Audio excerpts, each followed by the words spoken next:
Welcome. Thanks for joining me. um, so we're just going to go over a couple different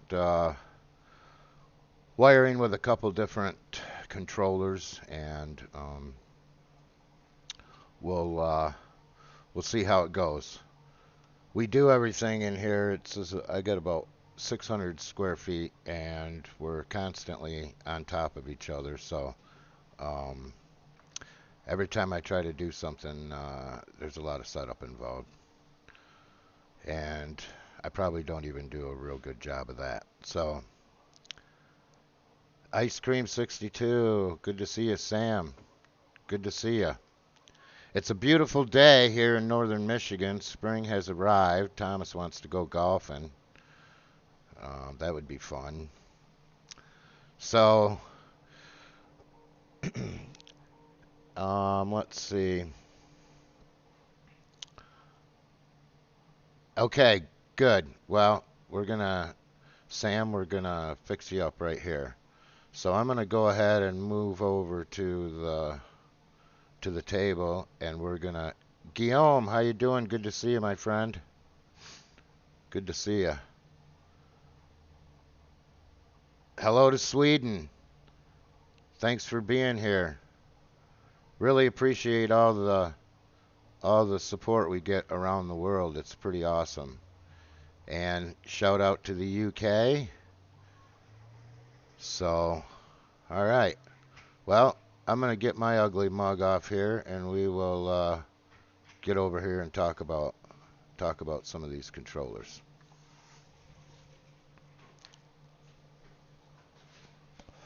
Raining in the UK. All right. We just finished with a couple days of rain.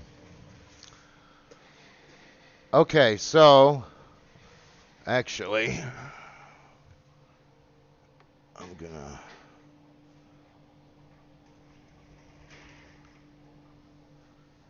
see. Okay, so I'll just deal with this screen. I got Masso opened. I've got the controller on. It's just sitting on the bench. I don't have any motors wired up to it, obviously. I've just got this little guy hooked up for a e-stop button. And so what I wanted to show you, first of all, was that some controllers, whoops, some controllers require a relay to trigger the dust cover.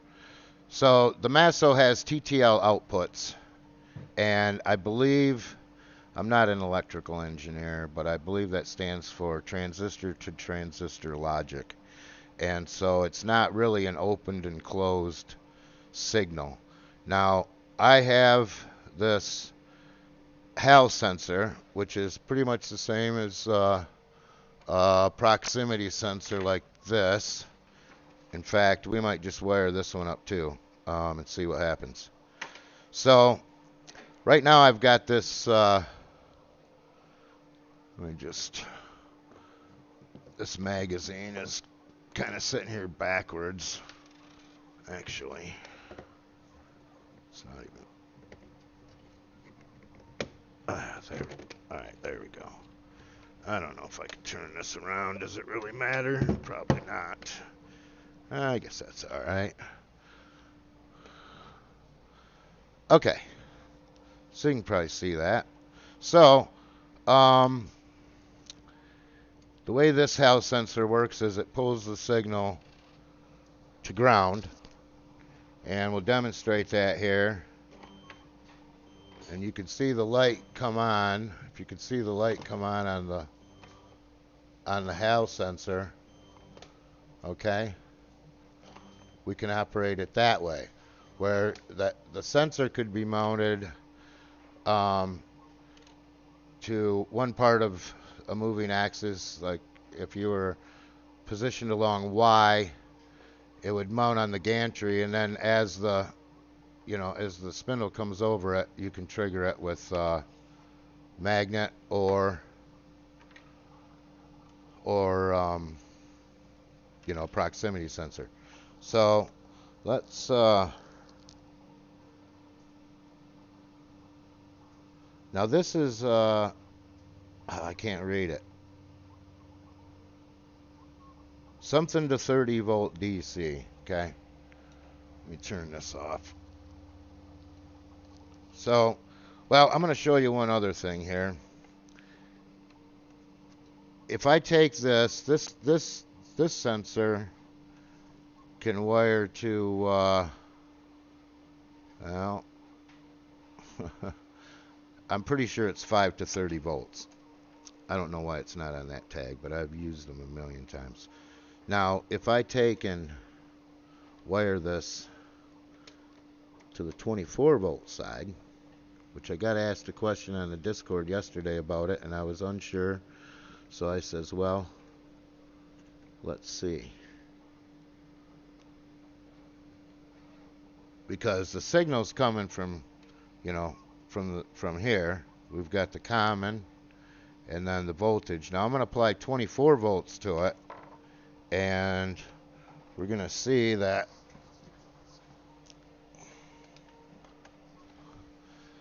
the light is on the Hall sensor. Okay, but got to get it aimed right here. But it still works. I don't know. Okay. Thought it was.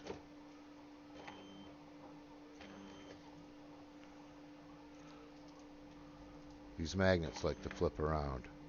I just wanted to make sure it was stable because it looked like it might be. No, it's alright. It's just a magnet was flipping around in my hand. Okay. So it's probably getting more voltage than it needs. You know. Let's wire up this other one.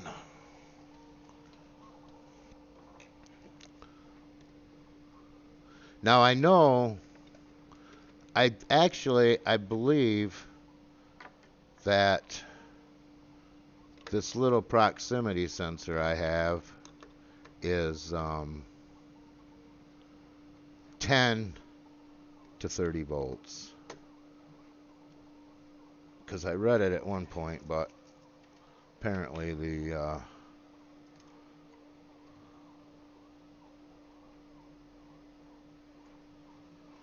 writing got rubbed off or whatever. So again, we're going to have these are a bit long. Look at that. I didn't tin my wires. I haven't really hooked this one up yet, but if I said it once, I say it 100 times. It's a lot easier if you tin your wires. Let's see here. Okay.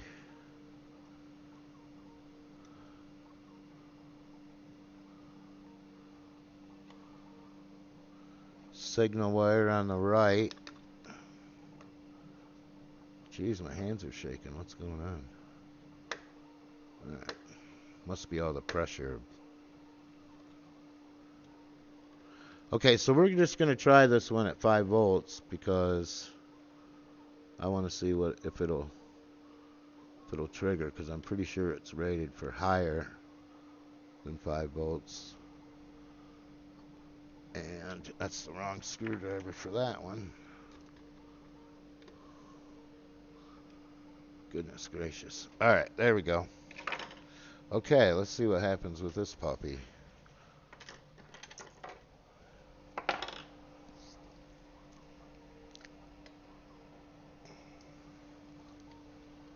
All right.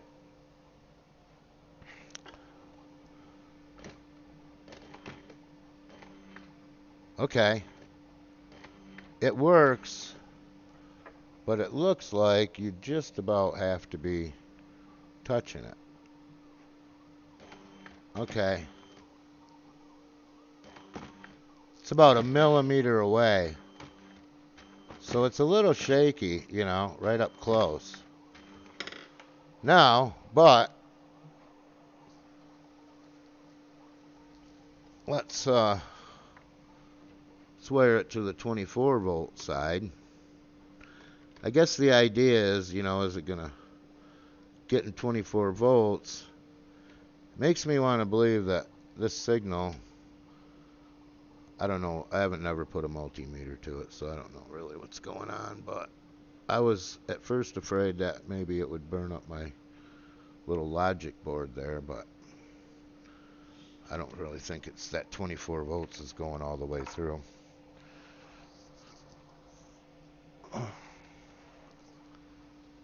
Okay. Now, because I mentioned all this on the Discord yesterday, and I believe it was Bob said something about it's less sensitive at lower voltage, and that makes a lot of sense. So let's see how far we got to be away to trigger it with 24 volts. Well,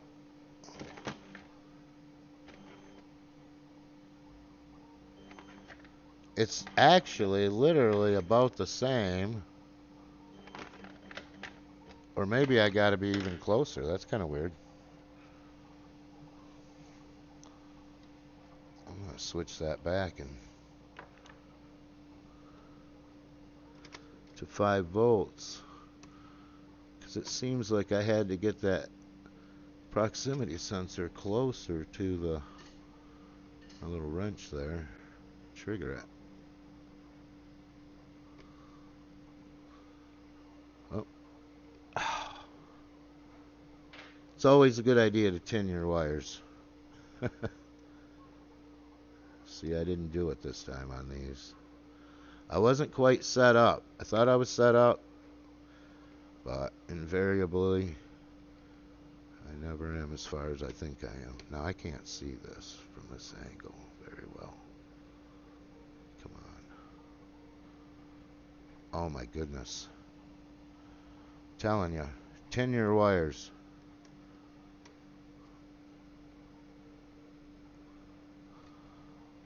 All right, there we go. All right, let's see here.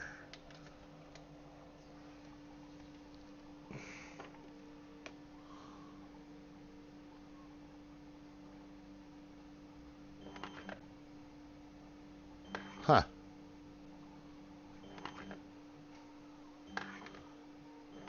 I guess they're about the same, but you got to be about a millimeter or less to trigger that. I guess on a CNC machine, it's not that big a deal, though, is it? They're pretty accurate. Okay, so 10 to 30 volt. Pretty sure it was 10. Yeah, 10 to 30 volt DC. Runs on 5 volts and does the trick. So using a proximity sensor, I mean, you could use a mechanical, you know, one of them little push button mechanical limit switches to trigger that too, because essentially, you know, all we're doing is jumping these two, shorting these two wires together. You know, that's all it takes to operate that dust cover. So now, however, with the Masso G3 and these TTL outputs, it doesn't work that way. Okay, so if we, I guess I'm not going to show you what doesn't work. Well, okay, let's just get these in here.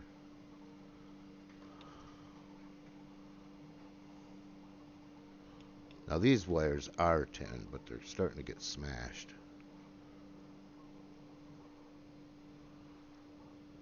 Come on.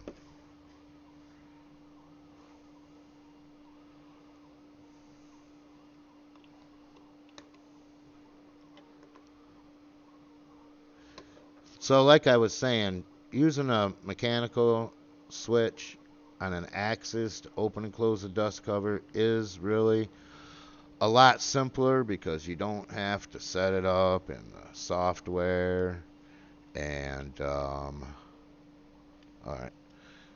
You know, that really makes things nice. So we'll go ahead and we're going to use output 1. But if I plug, you know, if I run the common to a common and I run this to one of the pins, it's not going to trigger that dust cover. So what we have to do is we have to use a relay. I already got some switch and stuff wired to this relay, but we don't need it for this, so I'm just going to take all that off.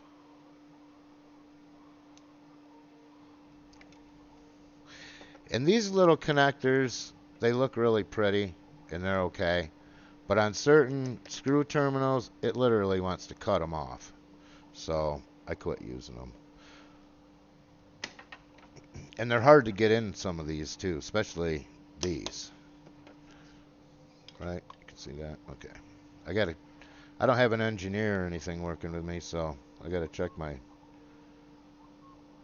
screens and stuff. Okay, so this little 5-volt relay board gets 5 volts from this side, so we're gonna connect that to 5 volts. And common.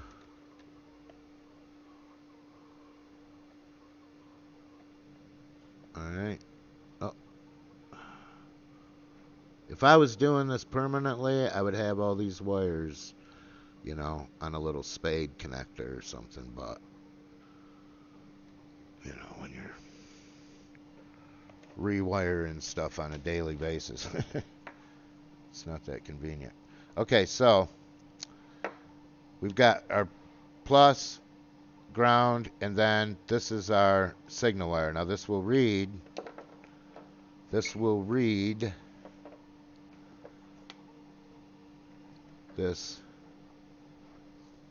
Are you getting that? Yeah, we're going into output 1.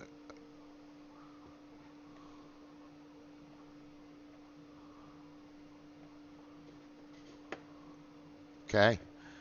Ground.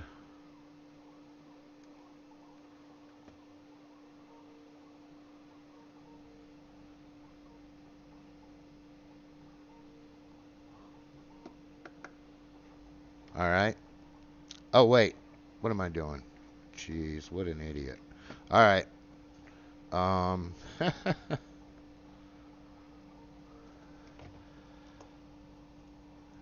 Cut twice, measure twice, cut once, right? All right, let's do this again. So, this is our input side, okay? Input wire, I already explained that, and then I picked up the wrong wire. And so our input's going to go to output 1.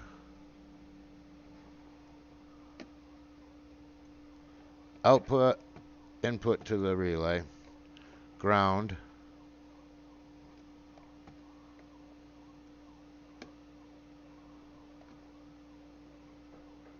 All right.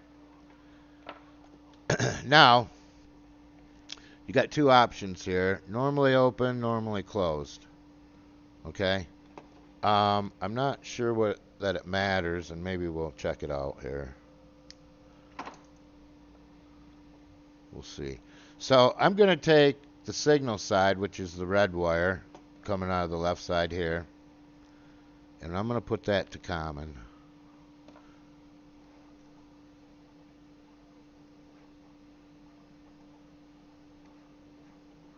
Although maybe it goes to the normally open side. And it seems like, you know, things are different depending on what you're dealing with hardware-wise. I don't know why. Okay. Okay. Not too pretty, but there it is. All right. So let's fire it up.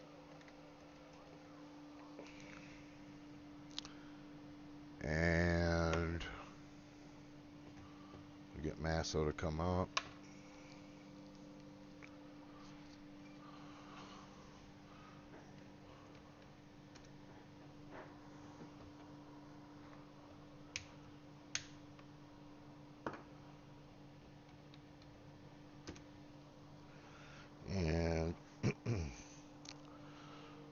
right, where's the mouse for this one?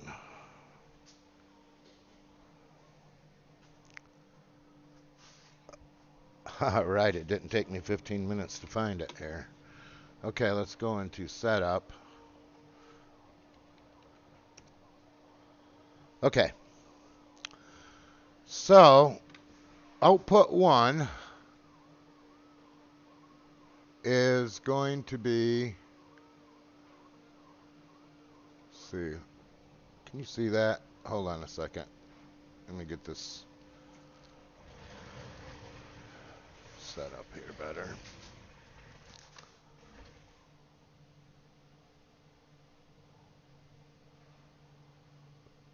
Alright, we'll just pull this up like this.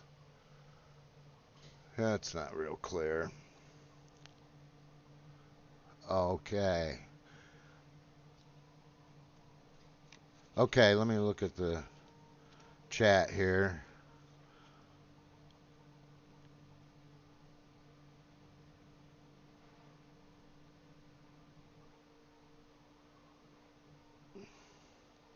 On the proximity sensor case is right the work distance for steel. I'm not sure that quite understood that. Did I say something about tinning the wires? Yeah. Yep. It's my nemesis. I say it because it's reminding me to do it, not get it in a hurry and fumble with my wires. Okay, let me see if I can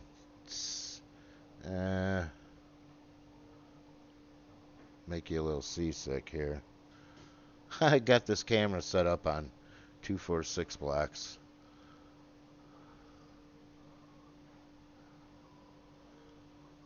Real professional video setup here.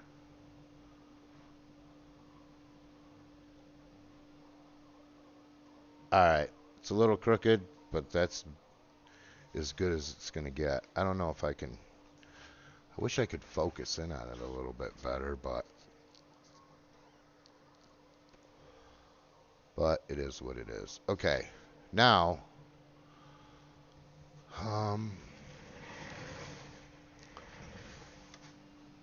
oh, I know how we tested it. I was trying to remember how I tested this out. And so what I did was output 1... Whoops, I was already there. I set that on the flood coolant. Now, when you're setting it up in your program, you're gonna to run it from the software. You're actually going to want to set this to an auxiliary pin because the subprogram will call that particular auxiliary pin to open the dust cover. Now, James has a kind of a script compiler written so that I'm going to find it here in a minute. But it basically is kind of like a form that you fill out with any of the other softwares we have integrated and plug your numbers in, and then it spits out all the files because Masso, to make the tool change, we're running subprograms, and so each subprogram is its own file. So for each tool, you have one file to pick it up, one file to drop it off, and then for loading any file, there's a subprogram that's run from the subprogram that runs the infrared sensor. So that's going to get hooked to an auxiliary input pin on the, well, we'll set it up here. But everything runs from the subprogram. So this thing that James wrote, you fill in all your positions and all that, and then it will spit out each file for however many pockets you have, and it's pretty handy. It's pretty handy as opposed to going in there and, you know, writing X and Y values for every different pocket. But we're going to check this out. So we're gonna cancel that because we're gonna call it the flood coolant pin. And so come over here, coolant flood, and you see it opens it up, except for this really isn't the right dust cover for that. So with a little relay, oh, let's see.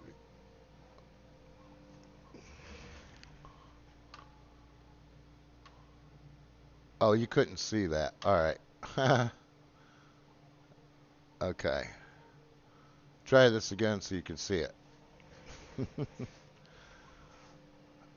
Okay, so click on the flood coolant.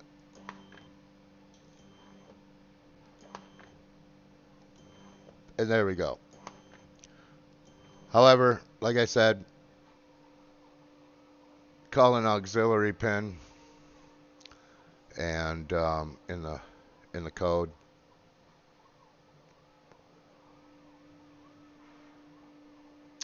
So that's the dust cover. So now we'll wire up the infrared sensor, and I'm going to go ahead and shut it down.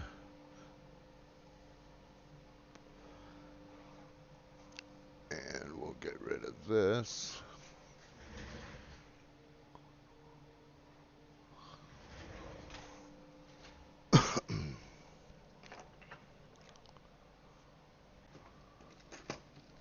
Now, I'm gonna show a couple different controllers today, but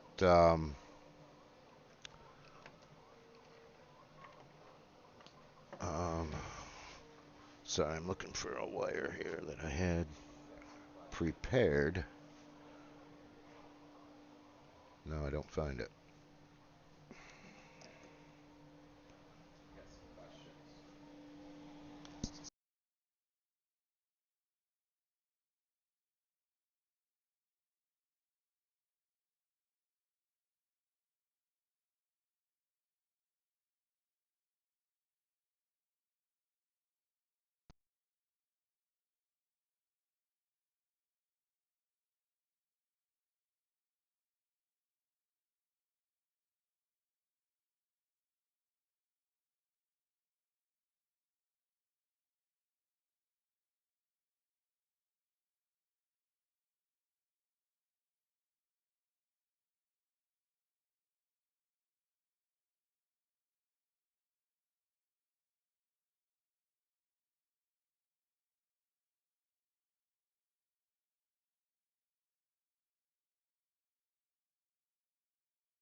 Okay, I see what I did. I used that wire on the relay. So, just gonna remove that now for a second. Oh, well, here. I'm gonna leave that hooked up because I'm gonna check out what Guillaume was saying about the having access to the auxiliary. But I'm just going to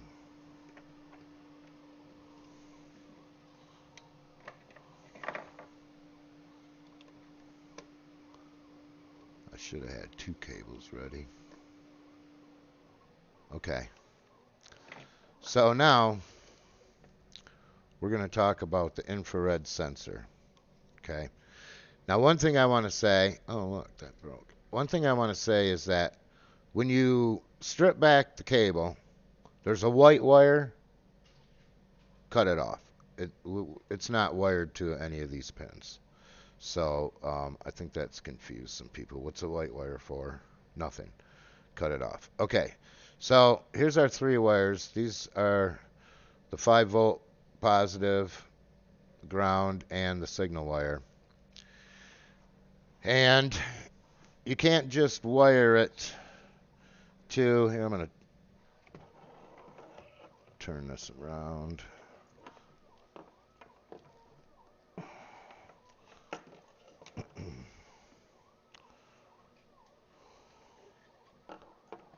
Here we go. All right. Oh, we're not worried about that right now. Okay. So, we are going to take, now, we're going to want to wire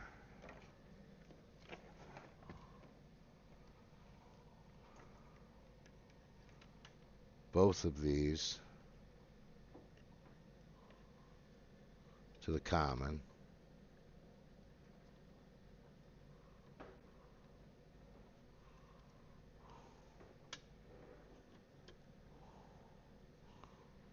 No, that one, not that one.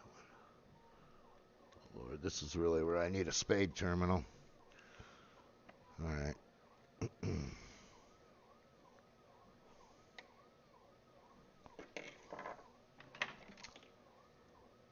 little bit short for that.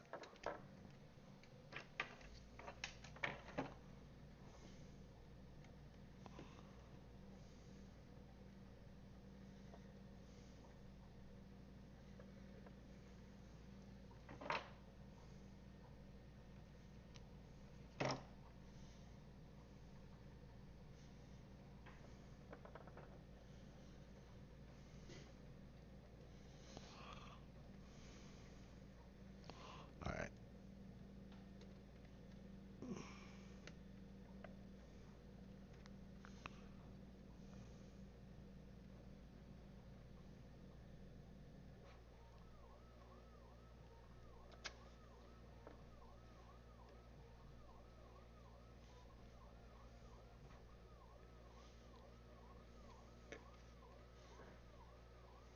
Okay. Now, if we wire this right up to this input, we're going to go into input 1.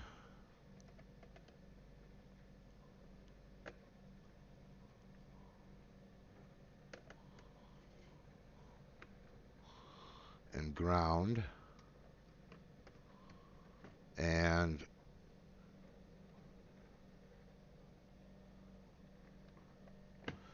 because we're powering the infrared sensor with this power supply, we want to make sure that the commons are all shared there, or it won't work. Oh, okay. This goes to 5 volts.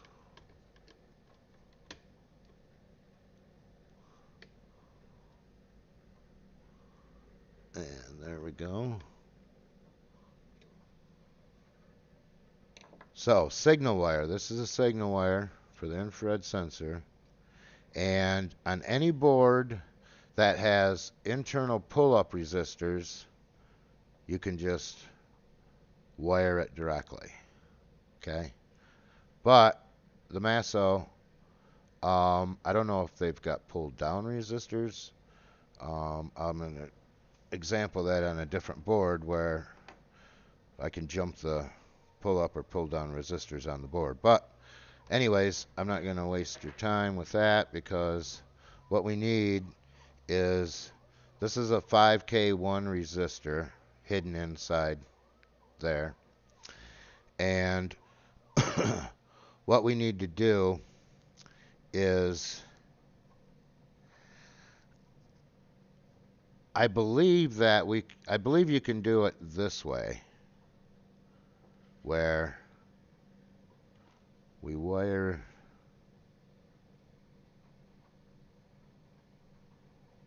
we'll see. And then the resistor would go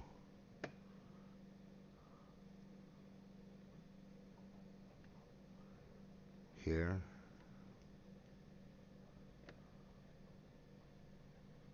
And I know it works if we run the resistor, the wire to the 5 volts. I haven't tried because I'm not sure what this board is putting out, but I think this is 24 volts. And I don't know if it'd burn up my infrared sensor. I don't think that it would, but I definitely don't want to do anything really to this board because it's on loan to me, so I'm going to play it safe there. So plug this back in, and does that work yet? All right, get that back on the screen.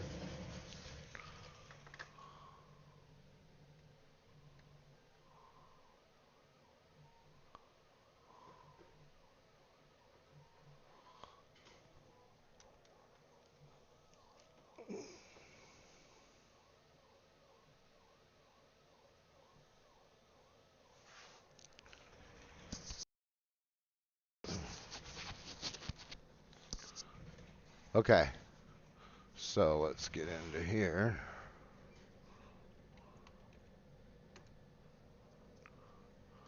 Go into our setup. And inputs. Input 1 is high. And that's right. Let's see. All right, so can't open that, but I can if I do this. Another nice thing about this about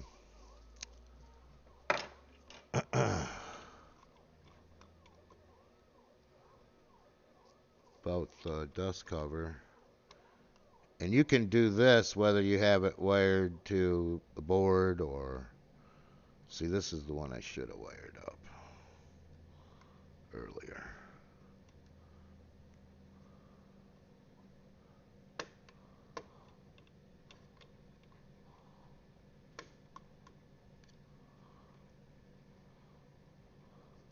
Okay, so now I can open it with a rocker switch. Oh, you couldn't see what I was doing. Anyways, I just wired this. Oh, there we are. This rocker switch to the dust cover control.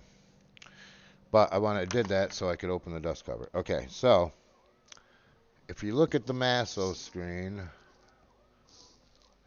and when I block the beam, it shows going low. Okay? And so I haven't, yeah, I did test this.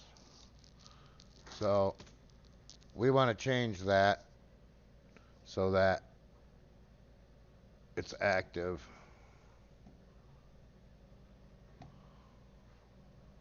when the beam is blocked. And you know, that's all there is to it. 5 volt resistor, and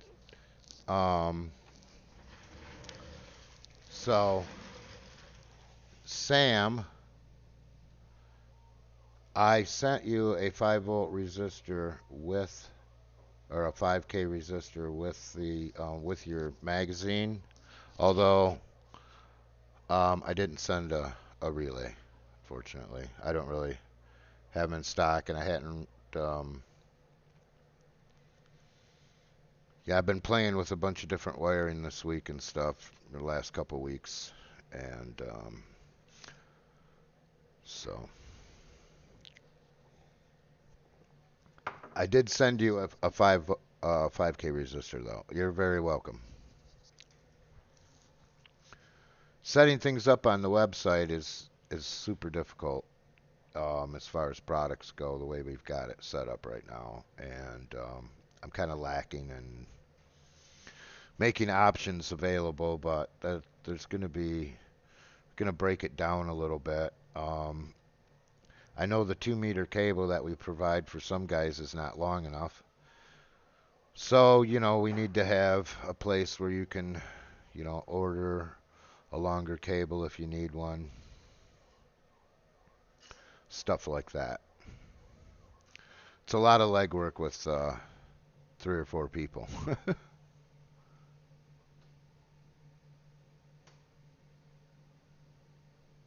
Oh, no. Yeah, I apologize. Actually, well, I sent a magazine to a company in the UK who sells CNC machines, and I don't want to give their name because we're just talking, but, and they sell accessories for CNCs. So we're hoping that we can get it run on the machines that they sell and possibly have a local distributor in the UK where we can, make that tax sting a little easier. And, we're hoping to do the same thing in Europe. Um, but all these things take time, right? They take a lot of time. So I think that pretty much covers um, Masso wiring. And um, it's going to take me a minute probably to revamp. If anybody has any questions, um, it's actually neither of those.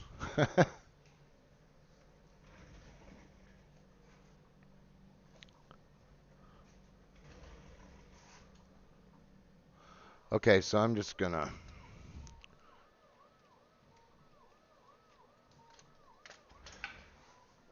get rid of this setup here.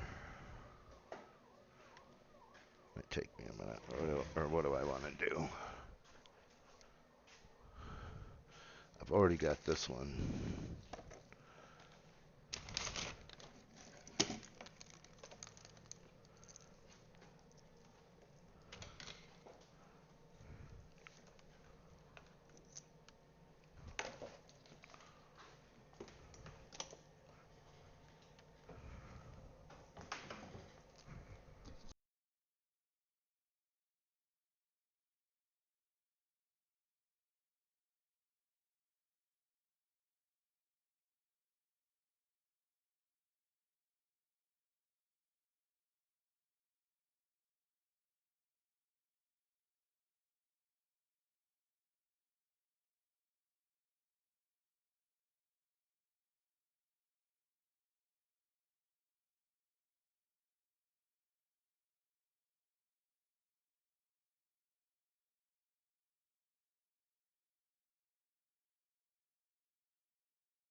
All right, I'm going to move this camera around a little bit here. So this is a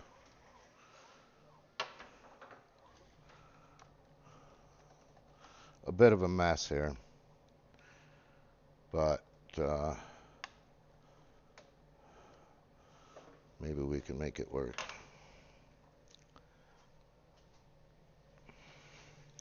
Whoa.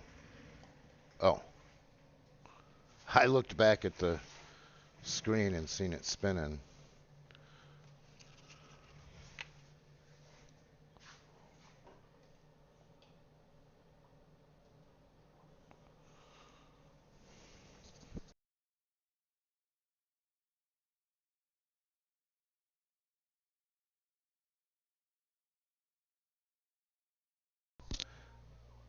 It is being recorded for playback. And machining wood. Just finished my AccuCut Masso upgrade, so I'll be ready for this soon. Sounds good.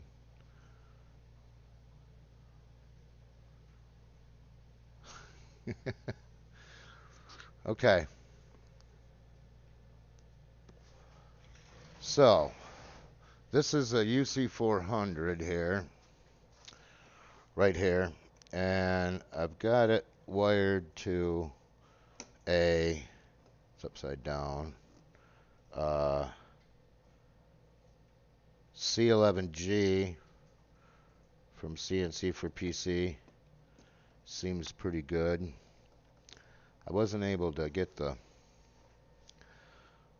I tried getting the spindle at 0 to 10 volts, and I always run everything RS485 on my spindles if I can. I'm generally running this setup for UCCNC and Mach 3 and Mach 4, but Mach 4 doesn't have the RS485 capability. I'm sure it does, but I don't think there's just an easy Wanyang plug-in like the other ones that I've used. So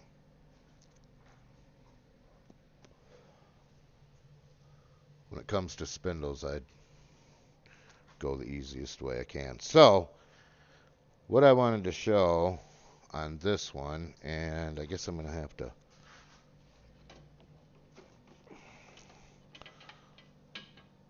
plug this in too.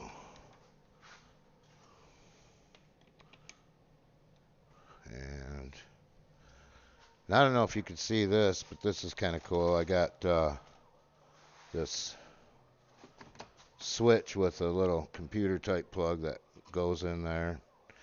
And I'm going to have these models for this. If you want a model like this, and even this part, it's kind of handy with you know, I put a cable connector on there. And so just hit me up in the Discord and I'll send you the model. I want to get it up so that people can just download it, but I haven't got that far. Now I got to figure out how to plug this in over here.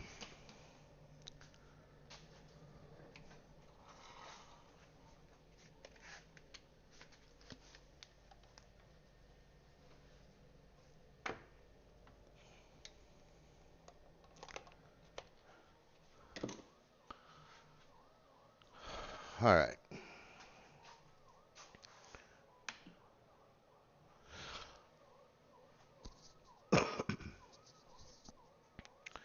Okay, so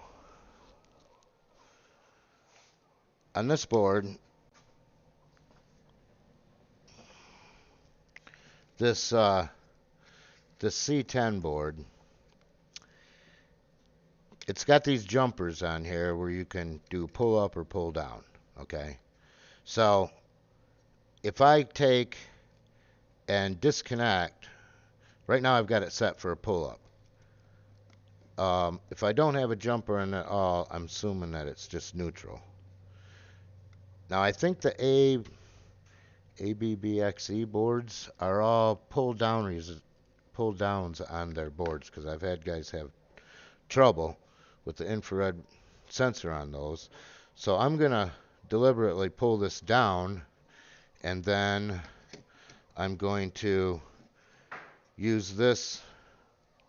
Can you even see that? Okay. Sorry about that. So I don't think you could see it before. Anyways, these are the inputs on this board, and this jumper can be pull up or pull down. Now, without this pull up resistor, I've run it with it internal pull up, and I've run it without the jumper. So if we pull it down and let's see, I could just connect to 5 volts right here.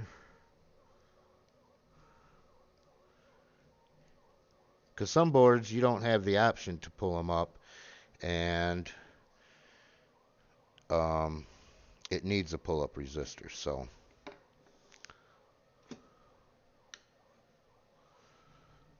So okay, now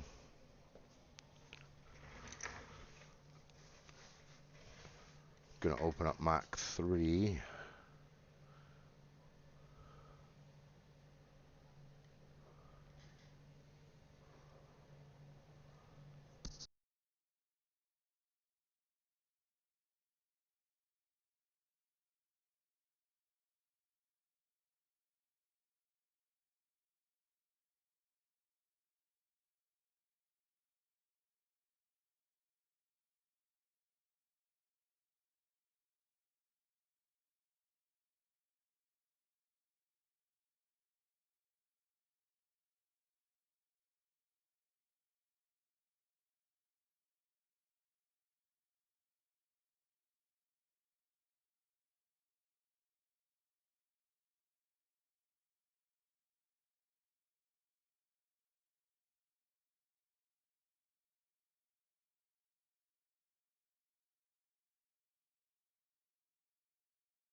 All right.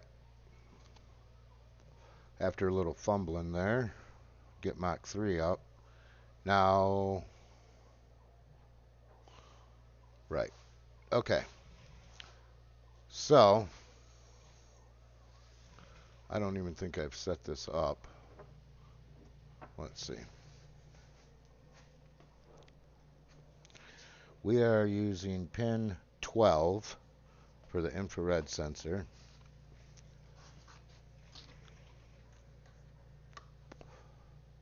So we're going to have to go to ports and pins, input signals, input 1, port 2, pin 12. Looks like I did have it set up. Okay. So, I should be able to block the infrared sensor, and there. You can see on, yes, no, the input triggered when the infrared sensor is blocked. So if I was to remove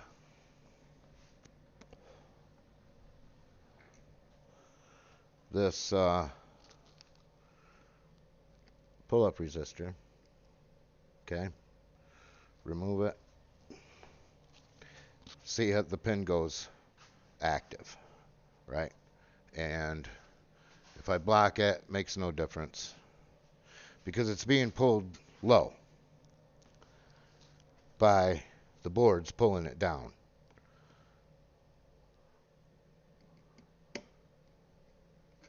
Pull it up with that resistor, and now it functions the way it should. Now, I'm just going to shut this down because probably wouldn't make a difference, but uh-oh. I didn't tin that wire. Oh. Now, look, I got lucky.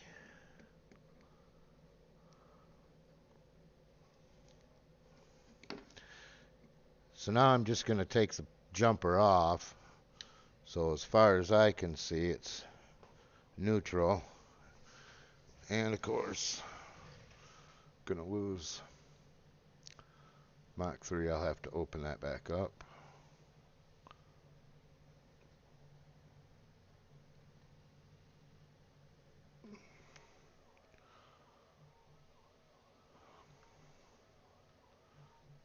No.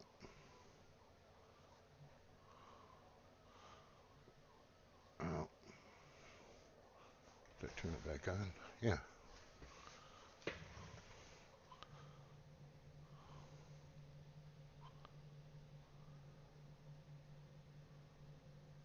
All right, what's going on here?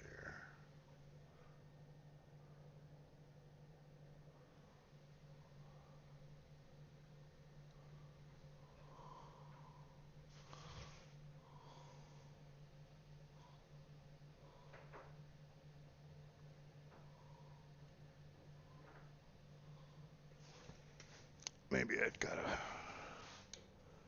turn that off for a second. Turn it back on. Now open Mach 3. It's still not found. What have I done?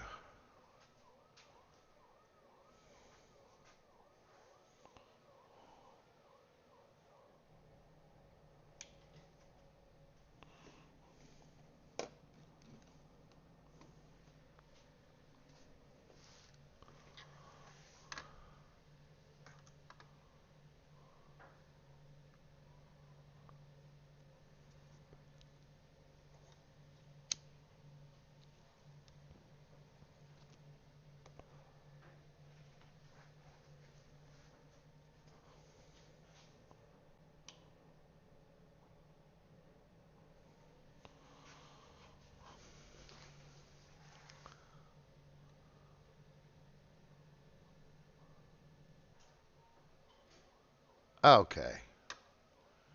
Jeez. Got to get it back up here now.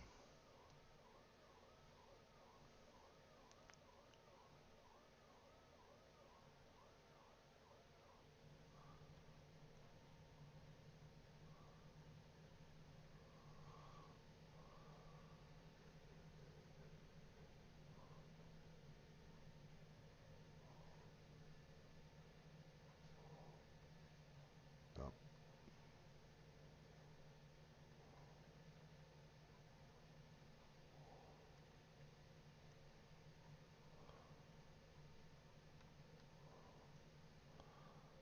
Okay. So now if I block it, even if it doesn't have any kind of resistor on it, it functions. So the other thing with the infrared sensor is that if there's any kind of sunlight shining through a window on it, it's going to, you're not going to be able to block the beam.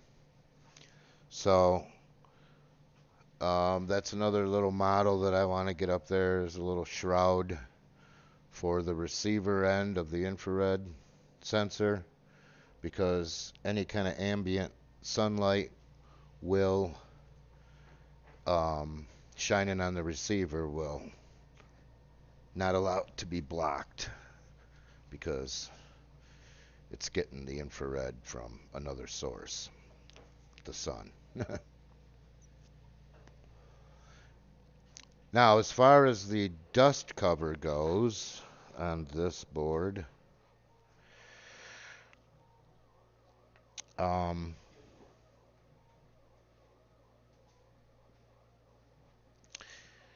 if it was the C11, if it was this board here, the C11G, you could run it on a relay if you're not using it.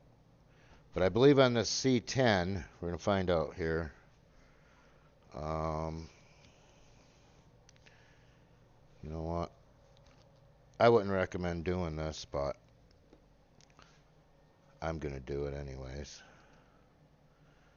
And where's our dust cover? So, need to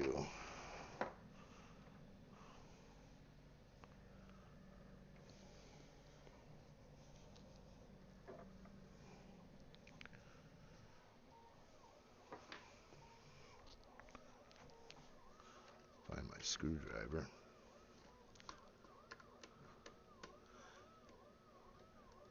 It's what started this whole thing. Me being completely disorganized, and you know, it'd take me 15 minutes to make a tool change because I'd have to look for my wrenches and I'd have to look for my cutters, and I swear, I'm like a tornado when I tinkering with stuff. I just fly through, man, and leave a mess. I'm getting better since I've done all this. So we're just going to go ahead, and what output is this going to be? Output 1. We're going to wire it right in there. Now, like I said, I really wouldn't recommend doing this with the board on. If you touch something wrong, you know, you can imagine what would happen, potentially. But I'm going to be very careful. And if I burn the board up, it won't be the first time. Oh, look at that. I don't think it matters a whole lot, but I switched those around.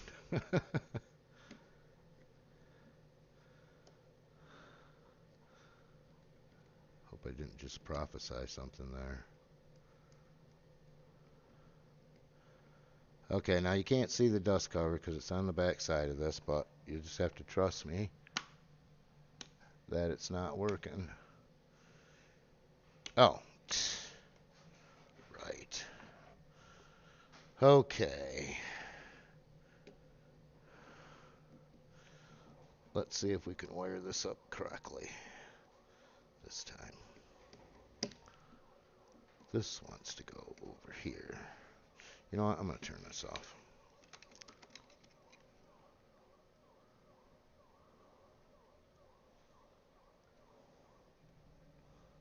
Oh, I hate these little things.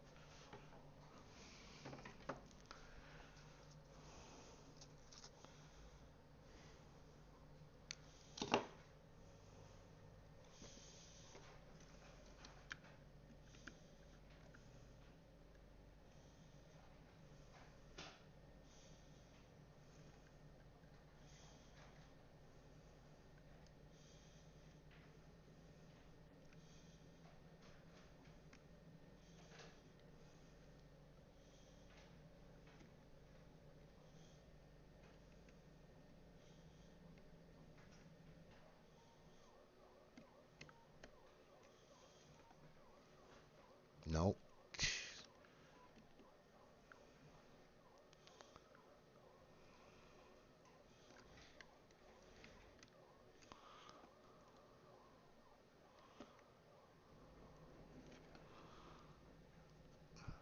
This might just be a good exercise doing this stuff live. Because if I wasn't live, I'd probably be cussing up a storm here. But my goodness.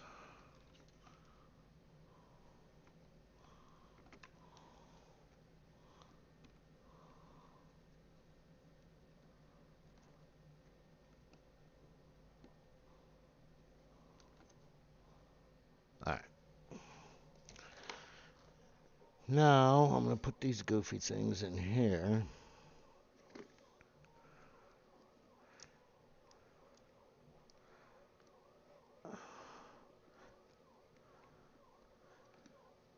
I don't like these little things because they like to break after you take it off and put it back on a few times. Of course, most people aren't going to be taking it off and putting it back on. They are pretty nice. They look pretty tidy, and they don't stand a lot of switching around, though. Okay.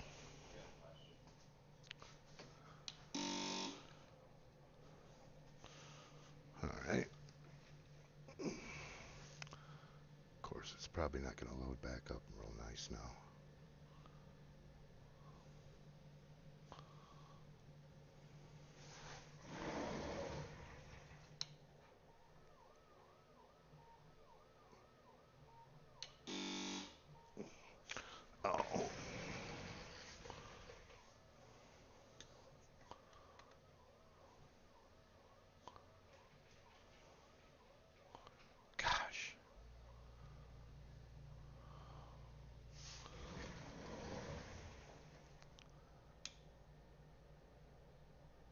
Must have to rest or something.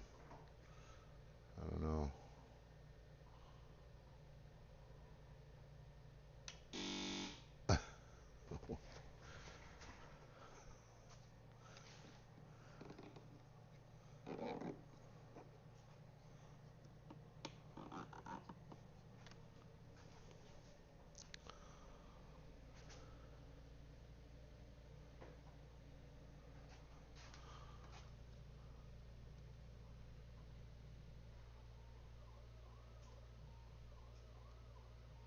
All right. Okay, so I don't know if you heard that, but whenever I started it up, it wanted to open the dust cover. Oh, why? Because I have the rocker switch wired to it, and it's wired to be open. But now,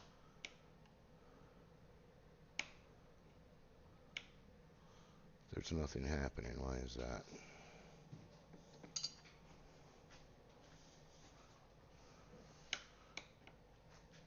Could be that the pin.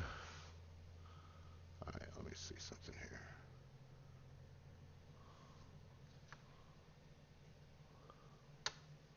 Got my screen all messed up.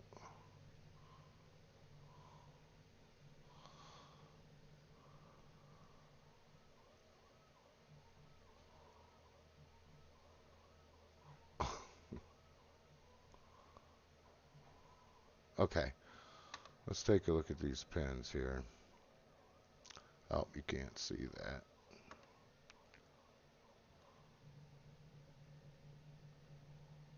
Goodness gracious. There we go. Okay, you can see it. Cool. Ports and pins. Output signals. And we are connected here to pin 1. And I think that's going to be port 2. So, port number...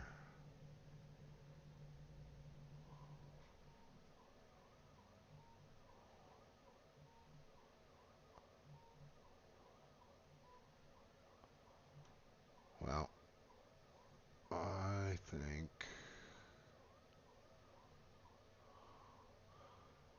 I'm going to use...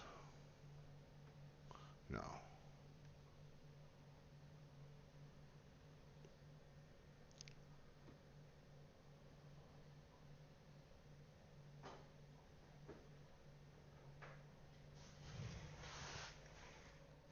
What's going on with input 1? It's kind of flashing, isn't it? Let's,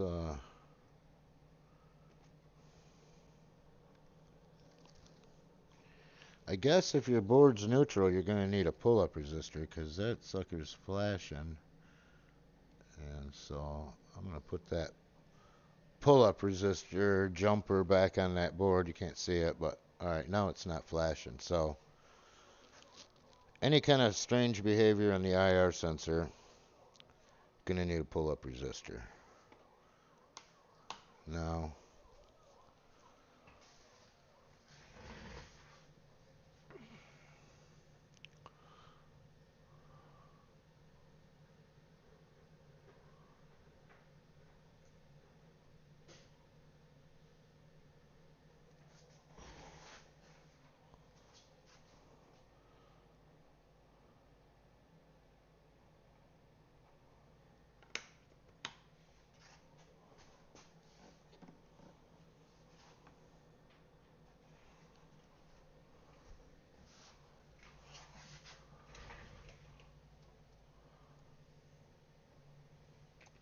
change to, there it goes.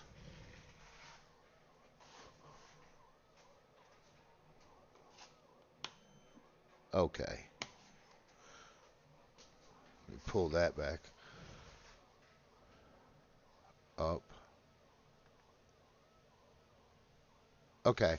So on this particular board, the C10, I guess these outputs, this is It's on port 2, because the other board here, the C11G, is on port 1. So I've got it to pin 1, and apparently the way this output works is it pulls that signal to the ground because, well, there I can open and close it with the rocker switch, or I can come over. We got the dust cover is on output 1, and so I should just be able to toggle the dust cover button, and for whatever reason, I'm gonna have to talk to James, because the dust cover will open it up, but that little toggle won't close it. See that? The output's on. I'm gonna have to ask him about that. And I don't really know how to how to turn it off.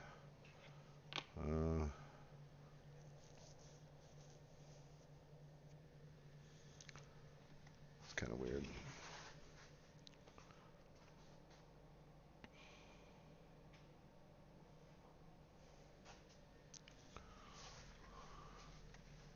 Of course, there's no diagnostics on the screen set.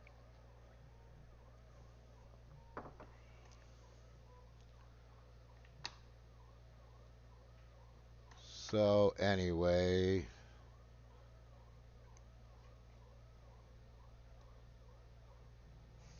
I can't get that to turn off.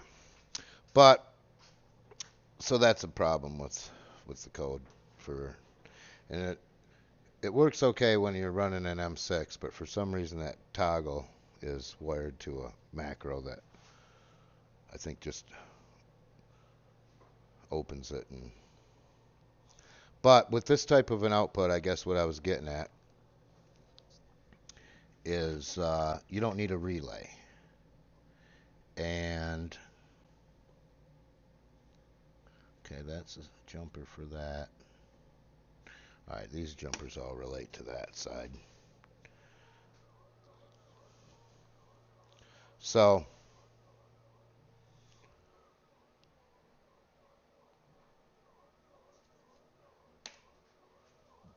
that's pretty much it on that.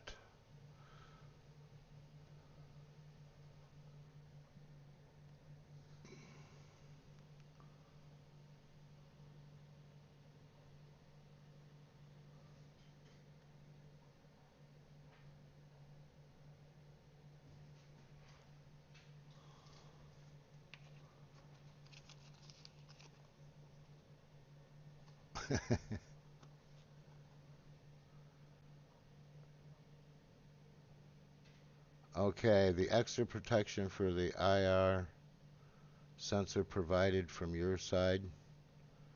Not sure about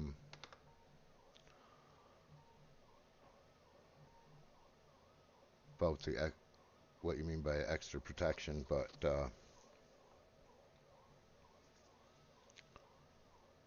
so anyways, I guess oh look, I got all this up on the screen.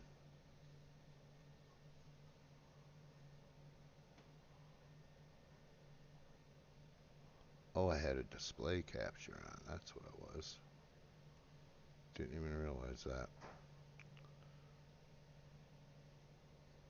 All right, well, I guess that's going to be about it. I hope that answered some questions, and gonna try to keep doing this more often.